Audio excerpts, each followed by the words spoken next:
After the botanist hero's success in saving the Slavic theme park and preserving a rare plant in Eventide, it's time for a mountain climbing vacation with her niece.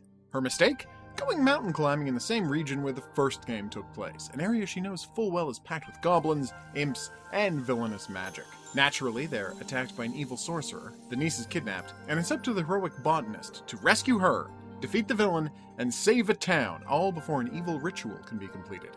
But how did the hidden object criteria turn out? Not in the least. House of Fables can be relied upon to generate some of the most attractive and naturalistic hidden object scenes in the genre. With Eventide 2, they keep that reputation alive, offering screens that make perfect sense in context, yet provide considerable challenge. As with all botany and herbalist-themed titles, the developers have an almost unfair advantage, as searching for a certain type of plant in a field of wildflowers is always going to be a fantastic-looking hidden object scene. Whether players are combing through bushes for a few flowers, searching desks for keys, or digging into piles of equipment, everything looks gorgeous and is completely believable. It's a roughly 50-50 split this time. The game is half 12-1 screens, with players grabbing a single key item and a bunch of nonsense, and half integrated screens, with a mixture of assembly and botany scenes. Using the botany theme gives the developers a head start in logical puzzle design, as it's almost impossible to hide a particular flower in a screen full of foliage, in a way that seems contrived or unnatural. Likewise, the assembly screens are a lovely sight to behold, with each random fragment slotted naturally into the environment. Even the 12-1 screens are well built, with developers managing to create challenging puzzles without resorting to any kind of cheating. For the second time, the developers have put together a solid story which allows for plenty of hidden object scenes and puzzles to be logically included.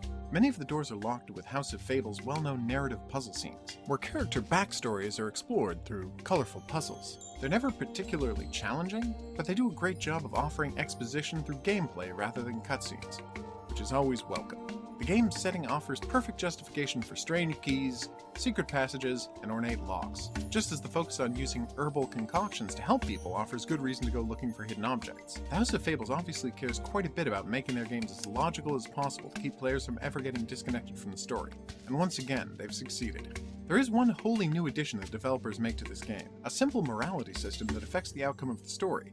This isn't a new thing in games, of course, but it's the first time I've seen it employed in a hidden object adventure. There are 5 decision points in the game, and while none of them are exactly difficult moral choices, it's certainly satisfying to see how each of them pay off when the various characters return for the final showdown with the game's villain.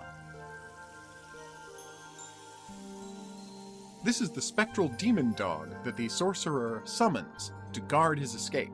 Despite being a supernatural creature, he can still be knocked out with a drugged stake. There isn't one, so no. Eventide 2 is a darker and more serious game than the previous entry in the series. There are still adorable imps, of course, but the game's plot revolves around a man trying to resurrect his dead wife, and manipulating the townspeople of his village by offering them contact with their own lost loved ones. The solid gameplay never undercuts the great story, making this the perfect example of a sequel that completely surpasses its predecessor. Eventide was already a great game, and Eventide 2 is an improvement in every way. This review is based on a copy of the game provided by the publishers. If you'd like to watch the playthrough that led to this review, just click on the rectangle that allows you to do that. See you back here for the next review, but until then, au revoir.